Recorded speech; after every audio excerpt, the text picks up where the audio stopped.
Today's tech news moves fast, but understanding it shouldn't be hard. That's why Snarful Solutions Group brings you Connecting the Dots, where we break down what's happening in tech and why it matters to you. Now, let's dive in with your hosts. All right, everyone, welcome to Connecting the Dots. We're here from Snarful Solutions Group. And, well, you know what we do, right? We take the top tech news stories and break them down for you. That's right. And, of course, today's date is March 28th, 2025. So we are looking at our Staying Current section on the website for all the latest. Yep. So, today we've got a really interesting mix of stories, everything from, ads you see on your phone to AI and even the way app stores work. Yeah. I think people will be really surprised by some of this stuff. Yeah, hopefully so. Oh. So let's jump right in. Our first story is about AppLovin. Okay.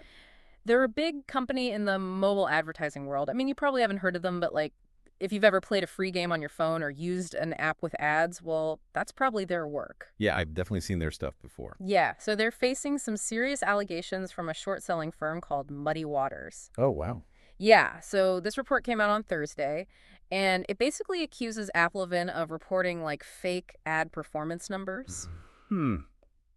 That's not good. Yeah, I mean, it's not just about inflated numbers either. Oh, really? Yeah, there are also claims about them misusing data and even breaking the rules with some of their partners, so it's pretty serious stuff. Yeah. I mean, this could really hurt their business. For sure, and they're definitely taking it seriously. They already hired a law firm to investigate everything, but why should we even care about this? What does it mean for us regular people? Well, think about it. A lot of apps are free because they show you ads. Right.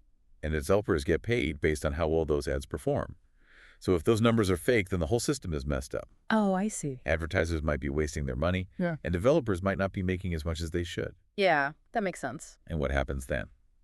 Well, we might see more apps with in-app purchases, more ads, or even fewer good quality free apps. Yeah, that would be annoying. Yeah, exactly. And it also raises questions about our privacy, right? How is our data being used in all of this? It makes you wonder.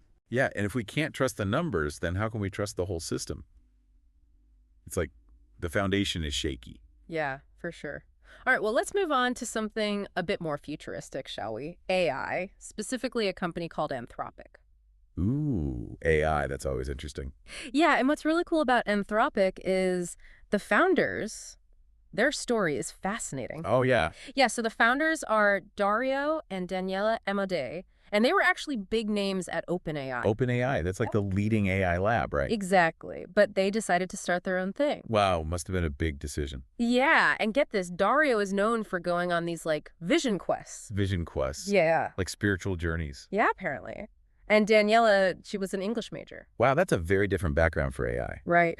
Talk about breaking the mold. Totally. Yeah. So what are they working on at Anthropic?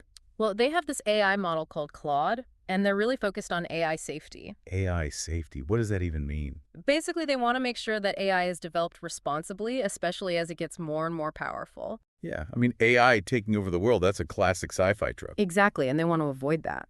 So how does this affect us in our daily lives? Well, think about all the ways AI is already being used: customer service chatbots, content creation, online recommendations. Right. Anthropic's work could ensure that all of that AI is built with safety and ethics in mind. Oh, I see. So it could be more reliable, less biased, and ultimately better for society. That's really important. We need to make sure AI is a tool and not a threat. Absolutely. All right, let's switch gears again and talk about app stores. Okay. So Google is making some changes in the UK. They're introducing something called user choice billing. User choice billing. What's that? Basically, it means that developers of non-game apps can now use their own billing systems instead of being forced to use Google's. Interesting. So does that mean I get to choose how I pay for apps? Not exactly. It just means that developers have more options. And Google says that most developers are already happy with their current system, but this move is probably a way to avoid problems with regulators and keep developers happy. Yeah, makes sense. So how could this affect us users? Well, it could lead to lower prices or different subscription models for non-game apps. Ooh, that could be good. More competition usually means better deals for consumers. Exactly. Now, over in India, there's been a related development, but it's a bit different. Oh, Yeah, an appeals court there has upheld a ruling against Google saying that their App Store billing policy was unfair and restrictive for developers. wow. So it's like the opposite of what's happening in the UK. Kind of in the UK, Google is making a change to be more flexible in India. They were forced to change by regulators. I see. So what happened to Google in India? Did they get in trouble? Yeah, they were initially fined $110 million, but the appeals court reduced it to $25 million. 25 million, that's still a lot of money. Definitely. So even though the fine was lowered, it still sends a message that Google needs to play fair. Yeah, and this is all part of a bigger trend, right? Like regulators all over the world are starting to look more closely at how these big tech companies operate. Exactly, and that could lead to a fairer and more competitive app market, which would benefit everyone. More innovation, more choices, Yeah. better prices. I like the sound of that. Me too. All right, for our last story, let's talk about cryptocurrency. Crypto, oh boy. Yeah, so the UK is planning some big changes. They want to start authorizing new crypto firms in 2026. Authorizing them, what does that mean? Basically, it means they'll be regulated more closely. The FCA, their financial regulator, wants to create a more stringent regime for crypto. Stringent, huh? Sounds like they're cracking down. Yeah, they want to make sure things are safe and secure, consumer protection, anti-money laundering, all that good stuff. So, will this affect me even if I don't use cryptocurrency? Well, the most direct impact will be for people who are already involved in crypto. Okay.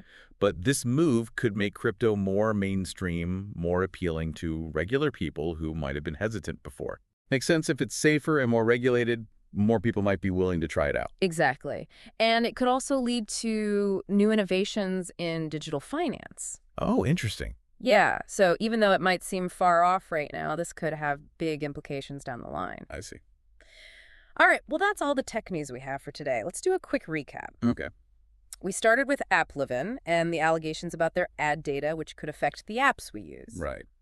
Then we talked about Anthropic and their focus on safe AI. Yeah, they're doing some really important work. Then it was all about app stores, Google's user choice billing in the UK, and the ruling against Google in India. Lots of changes happening there. And finally, the UK's plans to regulate crypto firms.